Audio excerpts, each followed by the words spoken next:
welcome to the show. Kelsey Foremost, welcome to the Future Builds. How can you take some Hollywood tips and use it in marketing to get the attention of your ideal customers in an industry that might be a little bit boring? You know the human brain is gonna give you, spoiler alert, it's worse now, it's 0.3 seconds. But we have the literal brain power to make a decision in 0.3 seconds whether something is interesting to us. And so I remember going with him to architectural salvage and planning out rebuilding staircases. I was definitely around it as a kid.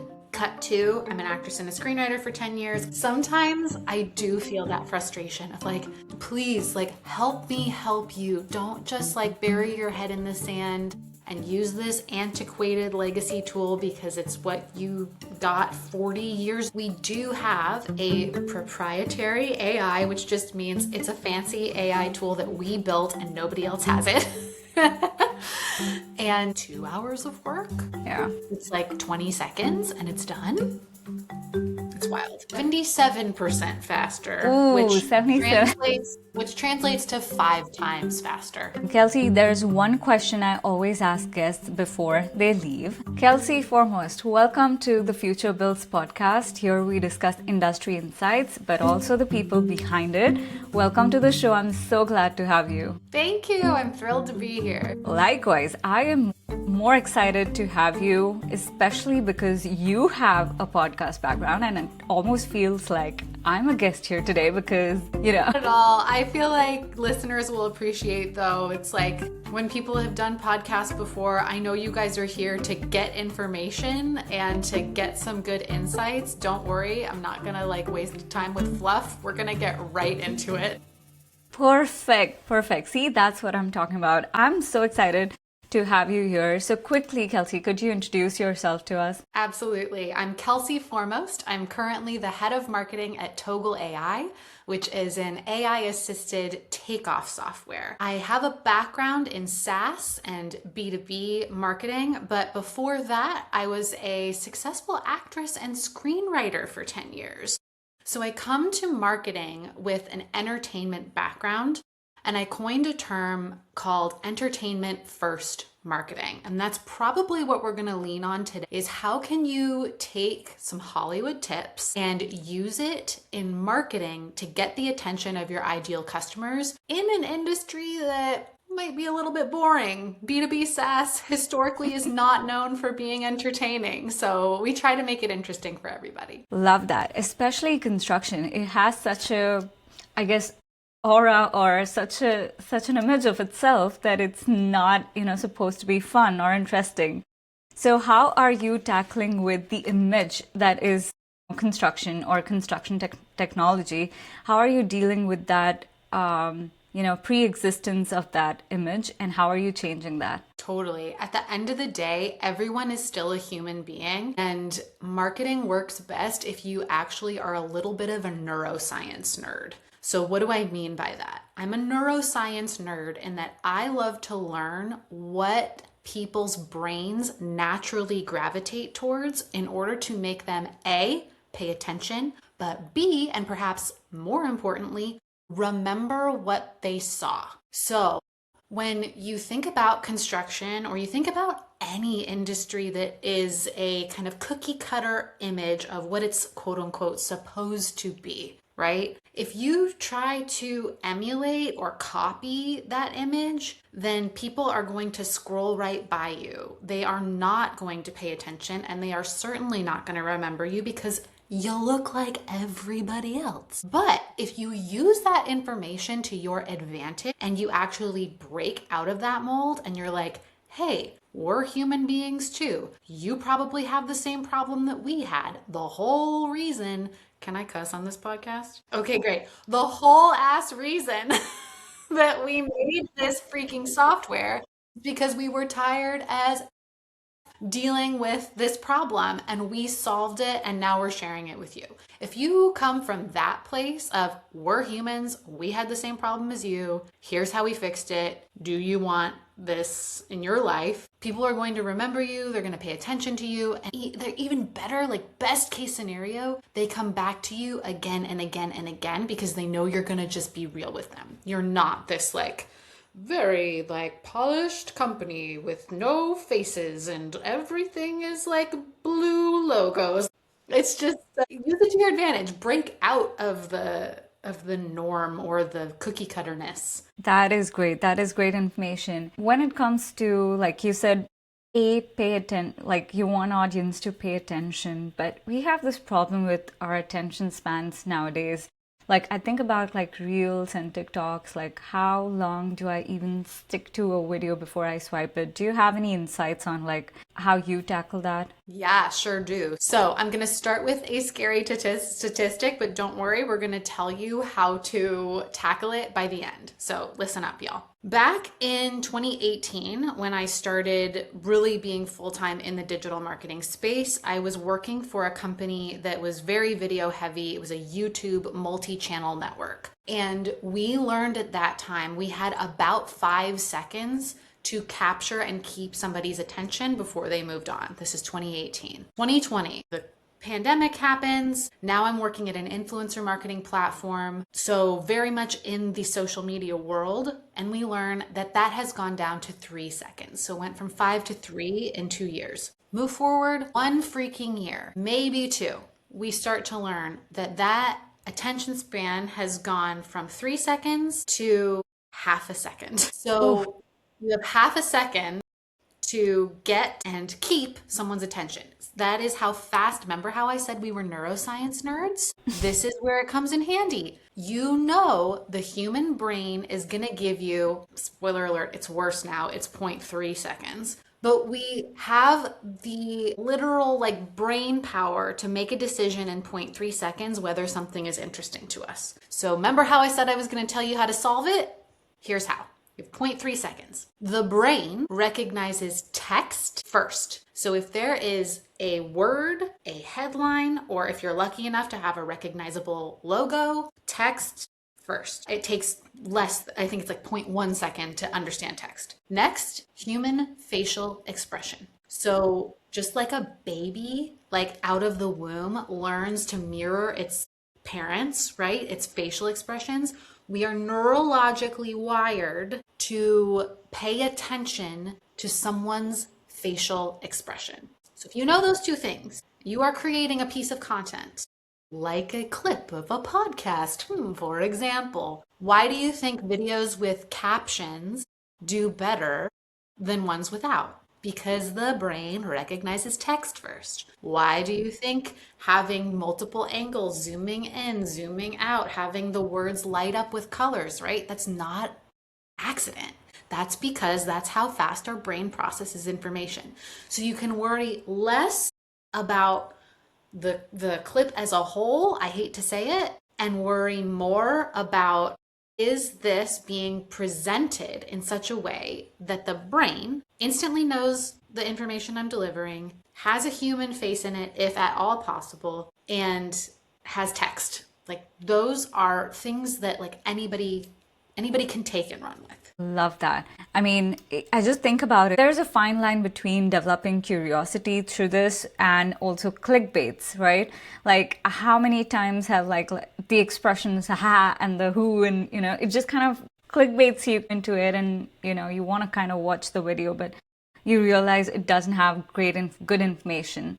So when it comes to professional, like construction companies or construction technology, like these are still companies that want to create a stream of reliable information through their marketing.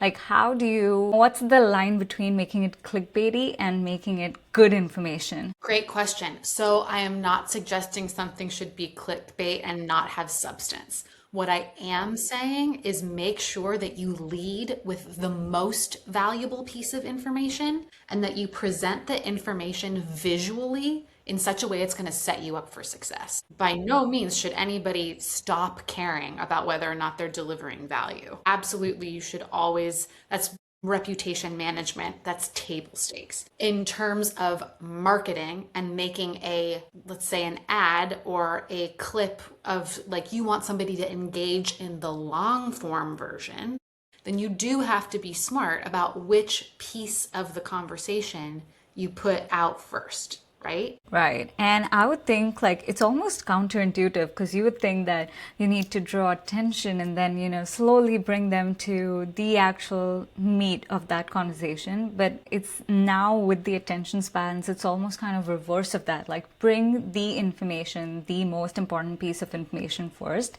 and then follow that with all the other value adds that you have in your conversation. That is great. How did you stumble into the construction industry? Like, what happened? What happened to you? That's a great question. I know. It's like, how did I listen? My career trajectory is hilarious when you look at my resume. Like when you actually hear the story, it totally makes sense. So, my dad was a builder. So, I grew up like in that world very much. I used to accompany him to job sites. In his later years, he used to restore old properties. Like that was his love. And so I remember going with him to architectural salvage and like planning out rebuilding staircases. Like, I was definitely around it as a kid. Cut to, I'm an actress and a screenwriter for 10 years. I learn all about how to capture attention, how to tell a story. I make my way into digital marketing. The transition between like Hollywood and YouTube is very seamless. And then in the YouTube era, I get into the technology behind all of this stuff. And then I am in the B2B SaaS world. And then when I get to the B2B SaaS world, I learn about Togal. Togal was looking for a head of marketing. Our founder, Patrick Murphy, is very bullish on hiring creative people with a mind that likes to think outside the box. Pretty much everybody on our team comes up with solutions that are not the quote unquote norm or like regular way that you build a B2B SaaS platform. So that's why I came to Togal. I had total creative freedom. I had total trust put in me by this founder. I really loved the idea of the product. And I had little Kelsey being like, I've been on a job site before. I understand this kind of, like I've been around that world. So it was kind of, in a way, a full circle moment of how I got into the construction world. And I've been at Togal for almost 2.5 years and really, really loving being in this industry. I love the story because, I have been seeing Togal's marketing, and for those that don't know, just check them out on LinkedIn or socials and see how interesting your posts are. I love that. I think that construction needs a voice now more than anything. It needs to be on the right platforms and it needs to be putting out the message where people are. Like I started the future builds as a blog post. I used to just write articles down, and then I saw the traction on my website being like 7 people viewed the article. So it's discouraging, but at the same time, it's very eye-opening that people are not reading anymore. People don't have the attention span to read 10 minutes of an article. So if you have something to say it in the 2 minutes, say it in 5 minutes. Meet them in the format that they are willing to listen to. I guess, yeah, you've done a great job with Togal.AI. I'm sure people see it, when they see, yeah. Would it be okay if I actually stay on this topic for 1 second? Yeah, sure. Because you've said something really interesting that I think a lot of people sleep on. So, blogging is still incredibly valuable, but not for the way that it used to be valuable. Have you at all explored AEO on this podcast? Okay. So, AEO is answer engine optimization. Everybody who's a marketer or who's been around marketing has probably heard of SEO, which is search engine optimization. So the answer engine optimization, if you can bear with me while I get a little bit technical, is LLMs, AI models that are crawling the internet for answers to questions that they ask in search engines. So everybody is probably aware that now when you type anything into Google, like, what do I make for dinner tonight? That takes less than 30 minutes. A AI overview comes up first. No matter what search engine you're using, there's this AI overview that comes up, right? And then it's things like blog articles or whatever. There's like results underneath it. Pretty much everybody, remember that thing about having like recognizing text and only having a short attention span? Pretty much everybody just reads the AI overview, right? Yeah, yeah, I definitely do. Right? I mean, let's just be honest, right? Yeah. So, thinking about that and also knowing that a lot of people, even construction industry people who are a little bit more averse to learning new technology, are moving away from the traditional search engine into straight up asking ChatGPT or Gemini or their like AI of choice their questions because AI of their choice gives them a much more nuanced, specific, personalized answer. So the written content, yeah, maybe you had 7 people view your blog, but if you blog or write long form content in the correct way, it should increase your AEO, your answer engine optimization, so that when someone searches something like best podcasts about the construction industry, the LLMs can crawl the internet and see Sam has been blogging about this for a while. She's got a lot of information on this. She is an expert. I'm going to surface that inside the LLM itself, or I'm going to surface it in the AI overview. The video piece that we're talking about is more marketing to humans, right? The video, the attention grabbing stuff, visual ads, that is marketing for humans. Writing long form content is still incredibly valuable. People sleep on copywriters. And by the way, you can't just have ChatGPT write the things. You still need a human to let you know if it's good and like relevant for your audience, because you don't want to just put AI slop on your website. I know I'm a lot of tangents here, but stay with me. Long form written content done correctly can put you light years ahead of your competition, not because your ideal customers are reading it, but because AI answer engines are reading it. Wow, I did not know about that because a few months ago I was pretty discouraged. I should have talked to you about it. I mean, Well, there you go. It was only a few months ago. You've only lost a couple months. Start blogging again. I know. I mean, all these LLMs are actually reading information and they're kind of scrapping the internet for all this information. So it does make sense to do it. And I completely agree with you on that now. Now that I'm enlightened, I'm going to go back into my blogging phase. It's fun. And I think, as the industry evolves and as human beings get wiser and wiser to the products that AI can deliver, it is getting better and better, but it still is not, in my opinion, ever going to fully replace humans. And a lot of people are like, really? Like, you think like copywriters aren't obsolete? Absolutely not. I think that it's changing, right? The landscape is changing. Just like, if they're like, I don't know, I liken it to like a fax machine to email. Like that was such a huge leap, right? That's how it feels right now with AI arriving in terms of really changing just white collar business, let's say, in general. I think that it is imperative that we still have human eyes on the output. I think learning how to prompt AI in the best possible way to give you something that is actually valuable to your business is super important. But no one smart is going to only be using AI generating content, written content, or really any kind of content without editing it themselves in some way. That is going to lose you trust.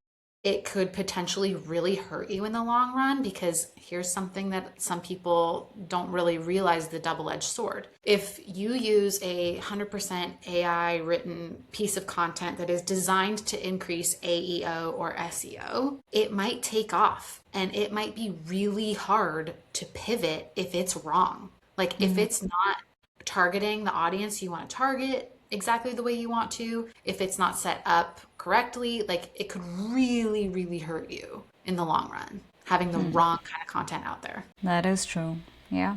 There is downsides and there's all the fun stuff you could do with it, but just yeah, there has to be that, I guess, that level of caution when you do use these tools. They can be used best to your advantage. Yeah, I want to dive back into, like, you mentioned a little bit about yourself, little Kelsey, on job sites, and so I just want to know more about, like, how was your journey like through marketing, and then what are your insights about the construction industry from the time you've spent at Togal.AI? Sure. So I'll start with the first piece of, like, I guess how I came to marketing in general, and then we'll talk about the construction industry. So I have always been really interested in human connection and how to help people feel their feelings. It started when I was little and I had extreme social anxiety, and my parents put me in a theater group, like a kids theater group. And while there, I really came alive. I came out of my shell, and it was a safe place for me to explore having really big feelings. Cut to, I become a professional actress. I moved to New York City. I do some off-Broadway stuff. I come into contact and start working with a, at the time, very famous sketch group called College Humor. A lot of those people are SNL now. And I understand, like, film is a really effective medium for, like, spreading what I want to do, which is telling stories and helping people feel their feelings, like seeing something and being like, oh, I have felt that before too, or oh, that makes me laugh, or that makes me cry, like what a good release. And then that world, I was in LA for 7 years. I was on shows like Modern Family, New Girl. I was in a movie with Zac Efron called We Are Your Friends. It's not a very good movie, but it was a big movie. And then I ended my career with my favorite job I've ever done. It was a show called Zack and Mia. It's on Netflix, and I'm a starring character in the second season. And when I was on that set, I knew this is a dream job, and I'm still not 100% happy. And I knew at that point I need to explore other avenues. And what I got into as a result of that was actually copywriting for women entrepreneurs. That really was something that was very important to me. And same deal, like using the tools that I learned in Hollywood about how do you capture attention, how do you help people feel things. It was really a time when the digital landscape was changing a ton and people were a lot more free with not having to be like buttoned up walking LinkedIn profiles. They were much more free about, like, I'm a messy mom, but I have this multi-million-dollar business. Like, it was a really exciting time. And from there, I told the story already a bit, but finding my way to construction. The thing that I love about construction that is very unique in the digital marketing landscape is that you get a physical product at the end. You get a physical thing that exists in the world that would not have existed but for your software. It is so freaking cool to see this high rise in Miami go up and know that that pre-con plan had more budget because they ran their plans through Togal, they ran their takeoffs through Togal, and they were able to get it built way faster, way more affordably, and safer. That is unlike anything else that I've ever experienced. Like, knowing you had a very small part in, like, somebody's home being built. You had a very small part in somebody's, like, hotel where someone's going to go on their honeymoon. I know that it's like the storytelling brain in me, but the fact that there is a physical manifestation of a software is incredibly unique to the construction industry. I love that perspective because, that's what has drawn me into the industry as well. Like, just having that physical product, having that legacy that, you always know that you've touched these plans. You have seen it before it was actually built. That kind of, that is one of the most important, aspects, I would say, of being, yeah, feeling fulfilled when you work in this industry. Yeah, that is a great insight. Are there any frustrations that marketing professionals have in the construction industry. And I say that because, I have in my experience also tried to do marketing for the National Association of Women in Construction. They have a broad, like a very large group of people who follow them, and they have a good standing. But I still see that there's, very low visibility on posts or all these static posts that we do. Is there frustration with like being able to get the word out or market these companies or associations? Honestly, if I were to pinpoint my frustrations, it really would actually be more around the industry in general being hesitant about technology. Like sometimes I want to just like reach through a screen and be like, this is going to date me. I'm such a millennial. But if you guys remember the movie Jerry Maguire, Tom Cruise, like just begging Cuba Gooding Jr., help me help you, right? Sometimes I do feel that frustration of like, please, like, help me help you. Don't just like bury your head in the sand and use this antiquated legacy tool because it's what you got 40 years ago.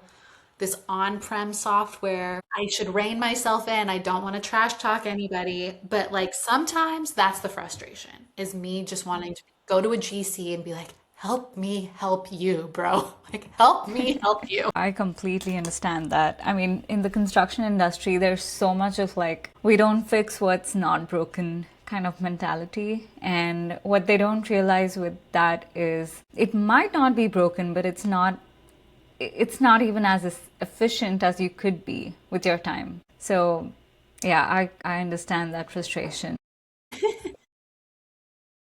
So tell us more about, since we've touched this, your frustrations with like just the industry in general.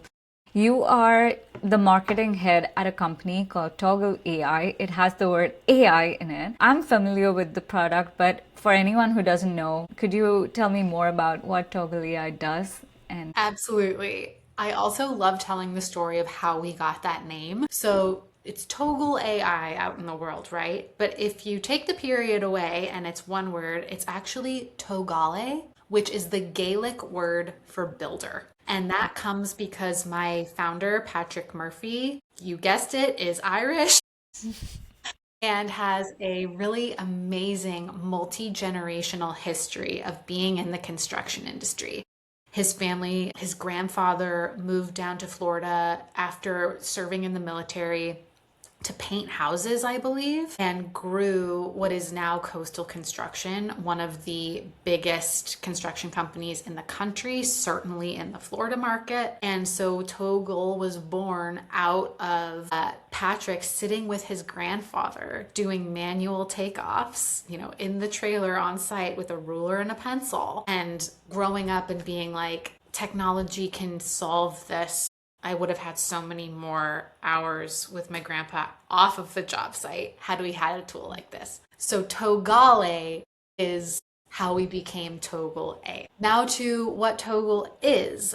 We are an AI assisted takeoff tool. What does that mean? We designed a cloud-based software, meaning you can access it from anywhere and we update it constantly in the background. You do not have to have an IT person come and install a new thing on your physical computer. It's cloud-based. You can log in from anywhere, update it all the time. You can collaborate with people in real time. And inside Togal, we were like, why is construction technology so freaking confusing?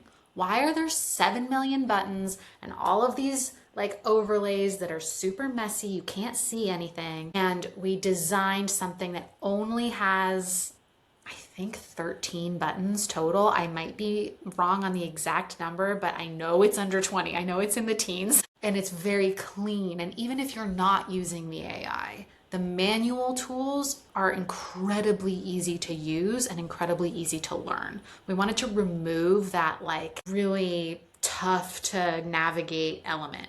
We also have multiple colors, which sounds so simple, but being able to see things in 3D, different classifications have different colors. It's just so much easier to visualize your takeoff, right? And then We do have a proprietary AI, which just means it's a fancy AI tool that we built and nobody else has it.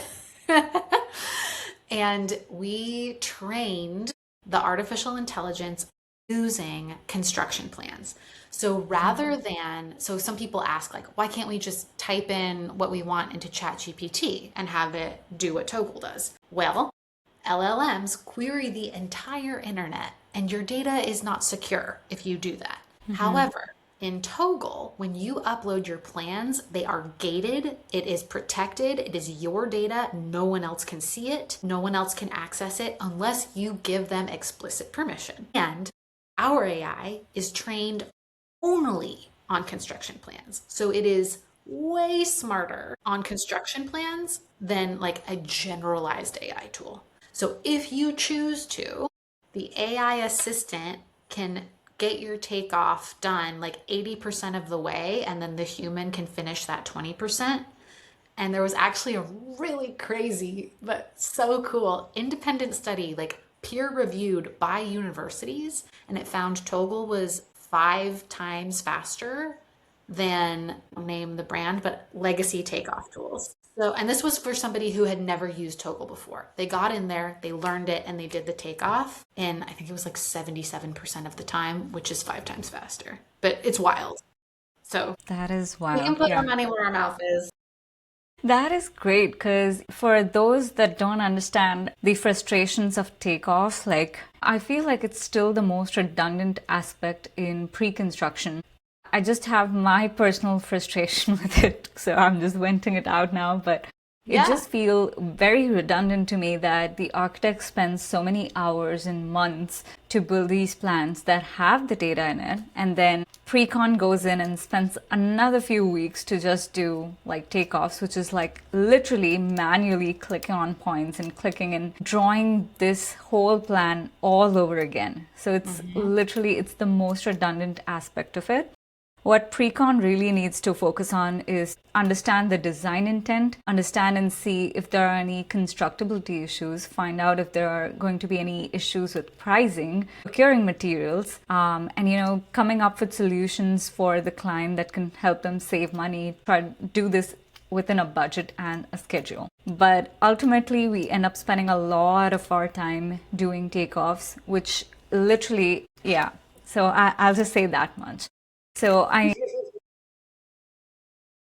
so Heard. Same. I mean, when I learned, like when I actually saw, we have a really fun YouTube video. It's kind of old at this point. We need to redo it because it would be even crazier. But when Togal was first like a baby in the market, they held a race where they had a person measuring, like same plans, a person measuring with a pencil and ruler, a person using a legacy takeoff software, which means like the person, it's still digital, but the person has to click on every point to count, measure all the things, and then Togal running it. It is such a fun video. If you guys want to see it, go to Togal's YouTube channel. It's so fun, but it also really puts it in perspective of like how much time you actually are saving simply by not having to do the repeatable things. A thing that people like, I didn't know this was a thing. One of the most wild but simple things that they solved for in Togal was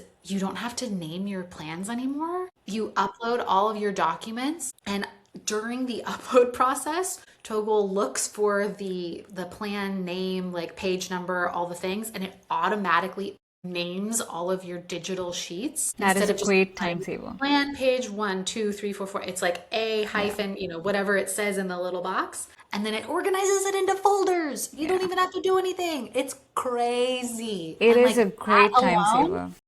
yes, that alone is like 2 hours of work. Yeah. It's like 20 seconds and it's done. It's wild. Simple things that you don't necessarily even realize are costing you time. Correct. Yeah. Yeah. I'm all into for AI to take out my redundant tasks and let me do critical thinking, solving real problems, all that kind of stuff. And I guess the only feedback or criticism or not criticism in the sense, just feedback that I've heard from people reluctant to use more AI-based software is because if the job had this as a responsibility, right, to do takeoffs, how are you ensuring that, in this job, people are still learning or reading plans? Like if, takeoff was a process to also learn the plan or learn what's going on in the plans by Sure. focusing on those little details. And if we take that out and if we make it too simple for everyone to do these takeoffs, which sounds great as it does, but leadership often has this question of like, but well, how do you ensure that people are still reading the plans then? Great question. An immediate image comes to mind. I never write handwritten letters anymore, but I type emails all the time. I type texts, I type Slack messages. Just because I don't write handwritten letters doesn't mean I don't know how to write. So if you think about it, in terms of it's just a different way of learning the exact same thing. A new junior estimator. Can you imagine if you were like, well, they won't learn cursive if they don't send emails. Instead of sending emails, they write handwritten letters anytime we have to communicate. Think of it in that perspective. Yeah. If you still learn the plans, you still see the classifications that you need to do, you still see the measurements. You're just not clicking them. They're still there. You're just not clicking them one by Right. one. You can still look at a plan that AI has already pre-measured for you or pre-classified for you. And you're still going to have to assign the classifications and do all of those things. You're not, it's not like you put in your plans, hit go, and then go to the beach and it, is finished. There's still value add that estimators do. They just don't have to spend time clicking every freaking corner. Yeah, I guess you've answered the question for those that had that question. That's great. That's great. Help Yeah. me help you. Yeah, it goes back to that. Help me help you. Yeah. Love that. Love that. Yeah, Togal.AI is definitely a great product. It's revolutionizing how we think about technology in construction. Going from improved takeoff software to actually becoming the most logical way to, push this technology forward. Like this is where it should have been going. But yeah, we have that product now for everyone to, if you want to do your takeoffs 50% faster, right? That's the statistic. Was it 50%? 77% faster, Ooh, 77. which translates to 5 times faster. It's 77% faster is the fancy, data nerd way of saying it, but it's much easier to visualize it. 5 times faster. 5 times faster. Wow. And that's not us saying it. It's literally University of Kansas and peer-reviewed academic study, which, check my work. It's pretty cool. Yeah, I really want people to check out Togal.AI and see if that solution fits their needs. Because who doesn't want to have a team that's 5 times faster? Totally. And something else that I'll mention, whatever, shameless plug, if you do want a demo, you can actually send your plans to our team ahead of time and they will show you Togal on your plans. I think something that a lot of software technology does that is not great is they just have canned slides or a plan that they show you. And of course, it's going to work on whatever they've done it a million times. But if they're doing it on your plans, there is nowhere to hide. So, I welcome if there are skeptics out there, head to Togal.AI, book a demo, and then send in your plans. Let them prove you wrong or right. Let them prove you right. Love that. Yeah. I had very little knowledge about marketing before I had this conversation with you, and I'm kind of seeing it from a very different lens. I always thought of myself as a more technical person, but it just, I feel like this industry needs this new wave of marketing and putting their message out there. All these new software companies coming up, there needs to be a better marketing of what the solution is. And I often see that lacking because we are such a boring, we are coined as the boring industry and we do boring stuff. But in the middle, there's all this good stuff sprinkled over. And It's important that marketing exists so we can catch on to those things. I mean, think about it. As good as Togal.AI is, I would have never learned about it if I had not seen, this unique marketing come up that convinces me that, oh, this actually does my job much faster. Thank you. Yeah, I think that you guys are doing a great job with marketing, and which is why I felt like this is an important piece of like this whole industry problem that we are trying to solve. Like I always try to talk about technology and like where it's heading in the future, but it's so much more important that we have a narrative set up to where to take it or where it's going. Yes. Yeah. Yes.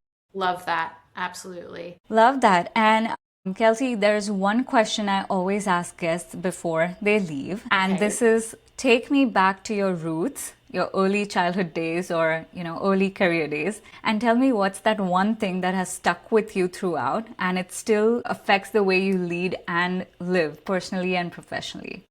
That's a big question. So I will say I grew up with a mom who was a therapist. And so that gave me a very unique perspective because my thinking or my like behavior was almost observed before it was acted on. So I would say that what I learned from having that environment, plus being a theater kid and learning that like I wasn't shy, I just didn't know how to express myself. I think that kernel of people work differently, people's brains are different, but if you can connect with someone, if you can learn who they actually are versus like who they're trying to present as, you can lead them or mentor them into a much bigger, more effective, more productive place than if you tried to make them fit in a box that has been predetermined for them. So when I am looking to hire a team, I don't just look for, does this person have this experience on their resume? I ask them questions like, do you work best by going away and figuring a problem out and then presenting the solution? Or are you a person who needs a working session to solve a problem with another person as a sounding board? If you actually pay attention to who people are, almost like in a mental health way, as an employee, you are going to get exponentially better work and they're not going to burn out. So does that answer your question? It does. I mean, Okay. it actually answers all the questions. Your mom's a therapist, dad's a builder, best of both worlds. You are so well situated in, the role that you are. I just feel like they are connecting pieces of the puzzle for me in getting to know you. That is great information. You are definitely a very dynamic personality. And your career speaks for itself. Your podcast, please check them out, guys. You just have to look up Kelsey Foremost on LinkedIn and check her work out. It's amazing to see the feats you've achieved, the paths you've taken in your career. It's a pleasure having you. Thank you so much for doing this. Thanks, Sam. This was great. Anytime. Love this, love this. I'm sure the audience is going to have a great time. This is so different from like my other podcast guests. If anybody out there is listening to this conversation and has any questions about marketing for the construction industry, how is AI gonna shape the future of the industry, or you just want to know more about Togal, whatever. As Sam already said, I'm on LinkedIn, Kelsey Foremost, or check out Togal.AI anywhere. It's TOGAL.AI. We are an open book. We would love to talk to you. Love that. Thank you so much, Kelsey. This was great. Thanks, Sam.